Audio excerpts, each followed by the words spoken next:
নমস্কার বন্ধুরা, সকলে নিশ্চয়ই ভালো আছেন, সুস্থ আছেন। আজকে তৈরি করব অনুষ্ঠান বাড়ির মতো নিরামিষ ভাজা মুখের ডাল। এই ডাল আর তার সাথে ঝুরি ঝুরি আলু ভাজা কিংবা লম্বা লম্বা গরম গরম বেগুনি হলে আর কি লাগে বলুন না। তবে বাড়িতে এইভাবে ডালটা তৈরি করলে ঠিকঠাক কিন্তু অনুষ্ঠান বাড়ির মতো স্বাদটা হয় না। আজকে সব কিছু দেখিয়ে দেবো কীভাবে তৈরি করবেন। এই রেসিপিটা ফলো করে করলে কিন্তু একদম স্বাদ হবে অনুষ্ঠান বাড়ির মতো। রেসিপিটা যদি ভালো লাগে অবশ্যই লাইক করবেন, শেয়ার করবেন এবং যারা নতুন দেখছেন আমার ভিডিও তাদের কাছে অনুরোধ রইল চ্যানেলটা সাবস্ক্রাইব করে পাশে থাকা বেল আইকনটা অবশ্যই প্রেস করে দেবেন। আমার চ্যানেলে সকলকে স্বাগত জানিয়ে শুরু করব আজকের রেসিপি। Welcome to মিমিজ recipes. চলুন দেখে নিই কীভাবে তৈরি করছি। আমি এখানে 1 কাপ মুগের ডালের করব। তার জন্য একটা কড়াই বসিয়ে প্রথমে ডালটাকে একটু শুকনো খোলায় ভেজে নেব। ডালটা ভাজার সময় কড়াইটাকে কিন্তু প্রথমে ভালো করে গরম করে নেবেন, তারপরেই ডালটা দেবেন। তারপরে ডালটাকে অনবরত নাড়াচাড়া করতে হবে মিডিয়াম টু লো ফ্লেমে রেখে। তাহলে কিন্তু মুগের ডাল খুব সুন্দরভাবে ভাজা হয়। আর বেশি আঁচে ভাজলে পরে ডাল খুব শক্ত হয়ে যায়, মানে পুড়ে যায়, আর সেই ডাল খুব একটা নরম হয় না সেদ্ধ করলেও। সেই জন্য ডালটা ইকুয়ালি প্রত্যেকটা ডাল সমানভাবে যাতে ভাজা হয় সেই দিকে নজর রাখতে হবে। দেখুন, মিনিট 5-6 সময় ধরে আমি কিন্তু মিডিয়াম টু লো ফ্লেমে রেখে ডালটাকে কনস্ট্যান্টলি নাড়াচাড়া করতে করতে এটাকে ভেজে নিয়েছি। ডালটা কিন্তু ভাজা হয়ে গেছে, ডাল থেকে সুন্দর একটা ফ্লেভারও বেরোচ্ছে, আর ডাল কিন্তু সব কটা ডালই প্রায় সুন্দরভাবে একটা হালকা ব্রাউন কালার চলে এসছে। এবার এই ডালটাকে নামিয়ে নেবো একটা পাত্রর মধ্যে। এর মধ্যে দিয়ে দেবো একটু জল। জল দিয়ে ডালটাকে প্রথমে ভালো করে ধুয়ে নেব, 3-4 বার ধুয়ে নেব। ডালের মধ্যে যেহেতু খুব নোংরা বা বালি থাকে, ডালটা যেহেতু গরম হাত দেওয়া যাচ্ছে না, সেই জন্য একটা খুন্তি দিয়ে ভালো করে নাড়াচাড়া করে জলটা পাল্টে পাল্টে 3-4 বার আমি ধুয়ে নিয়েছি। এবার ডালের মধ্যে একটু পরিষ্কার জল অ্যাড করে দিচ্ছি।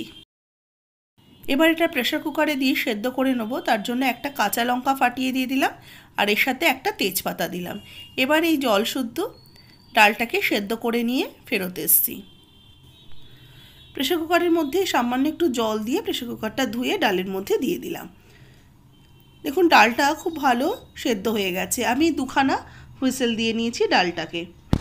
এবার ডালটা তৈরি করার জন্য কড়াইতে আমি 1 টেবিল চামচ সর্ষের তেল দিলাম। এর মধ্যে দিচ্ছি 1/2 চামচ ঘি। তেল আর ঘিটা ভালো করে গরম করে নেব। এবার এর মধ্যে দেব 1/2 টিস্পুন গোটা জিরে, এর সাথে দেব একটা তেজপাতা, কয়েকটা এলাচ, লবঙ্গ আর দারচিনি, 2টো শুকনো লঙ্কা, 2টো কাঁচা লঙ্কা চেরা। এবার এই ফোড়নটাকে কয়েক সেকেন্ড নাড়াচাড়া করে নেব। বেশ কাঁচা লঙ্কা, শুকনো লঙ্কা, জিরে, তেজপাতা, গোটা গরম মশলা এগুলোকে একটু ভালো করে ভাজা ভাজা করে নেব মিনিটখানেক সময় ধরে লো ফ্লেমে। দেখুন, ফোড়নটা থেকে বেশ সুগন্ধ বেরোতে শুরু করেছে। এবার এর মধ্যে 1 চামচ দিয়ে দেবো আদা কাঁচা লঙ্কা বাটা। ছোটো চামচের 1 চামচ দিলাম আদা কাঁচা লঙ্কা বাটা। সামান্য একটু জল দিলাম, কারণ তেলের মধ্যে আদা কাঁচা লঙ্কা বাটাটা পড়েছে, ভীষণ তেল ছিটকোচ্ছে। অল্প একটু জল দিয়ে ভালো করে এটাকে কষিয়ে নিচ্ছি। কাঁচা গন্ধটা চলে গেলে আদার, এর মধ্যে দিয়ে দেবো 1/4 টিস্পুন হিং। হিংটা দিয়েও ভালো করে মিশিয়ে নিয়ে আরও কিছুক্ষণ কষিয়ে নেব। এবার এর মধ্যে দেবো হলুদ গুঁড়ো 1/2 চা চামচ, জিরের গুঁড়ো 1/2 চা চামচ, আর কাশ্মীরি রেড চিলি পাউডার 1/2 চা চামচ। এবার এই সমস্ত কিছুকে একসাথে ভালো করে মশলাগুলোকে নিয়ে কষিয়ে নেব। এইভাবে নিরামিষ ডাল তৈরি করবেন যখন, মশলাটাকে খুব ভালো করে কষিয়ে নেবেন। মশলা কষানো হয়ে গেলে এবার কিন্তু আমি অ্যাড করে দেবো সেদ্ধ করে রাখা ডালটা।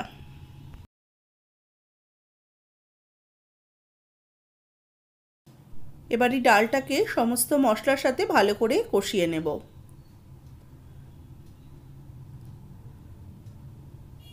আর এইভাবে মশলা দিয়ে কিন্তু ডাল তৈরি করবেন, একদম স্বাদটা কিন্তু পুরো অনুষ্ঠান বাড়ির মতো হবে। সামান্য একটু জল অ্যাড করে দিলাম ডালের মধ্যে। এবার এই জলটা দিয়ে ভালো করে মিশিয়ে নিচ্ছি। মিশিয়ে নিয়ে ডালটাকে এবার ফুটতে দেব। এবার ডালের মধ্যে দিয়ে দেবো স্বাদ মতো লবণ। আমি কিন্তু সেদ্ধ করার সময়ও কোনো রকম লবণ ব্যবহার করিনি, একবারই আমি ডালের মধ্যে লবণ অ্যাড করলাম। লবণ দিয়ে ডালটাকে আবারও মিশিয়ে নিয়ে এবার ফুটতে দেব। ডাল বেশ টকবকিয়ে ফুটে উঠেছে। 5-6 মিনিট ধরে আমি ভালো করে ডালটাকে ফুটিয়ে নিয়েছি। যতক্ষণ ভালো করে ডাল না ফোটাবেন ডাল কিন্তু ঠিকঠাক স্বাদ হবে না, যতই মশলাপাতি যাই দিন না কেন। ডালটাকে কিন্তু খুব ভালো করে হাই ফ্লেমে অনেকক্ষণ সময় ধরে ফোটাতে হবে। এবার ডাল ফোটানোর পর দিয়ে দিচ্ছি 1/2 চা চামচ গরম মশলা গুঁড়ো। শাহি গরম মশলা গুঁড়ো দিলাম 1/2 চা চামচ, আর 1/2 চা চামচ দেবো একটু ঘি। ঘি আর গরম মশলা গুঁড়োটা দিয়ে হালকা হাতে একটু মিক্সড করে নেব। ডাল কিন্তু আমার একদম রেডি হয়ে গেল। এবার নামিয়ে সার্ভ করে নেব। এর সাথে ঝুরি ঝুরি আলু ভাজা কিংবা গরম গরম মুচমুচে বেগুনি হলে আর কি লাগে বলুন। আমিষ পদকেও কিন্তু টেক্কা দিয়ে দেবে এরকম নিরামিষ ডাল থাকলে। আজকের রেসিপি ভালো লাগলে অবশ্যই লাইক, শেয়ার, কমেন্টস করতে ভুলবেন না। আর যারা প্রথম দেখছেন আমার ভিডিও তাদের কাছে অনুরোধ রইল চ্যানেলটাকে সাবস্ক্রাইব করে পাশে থাকা বেল আইকনটা অবশ্যই প্রেস করে দেবেন।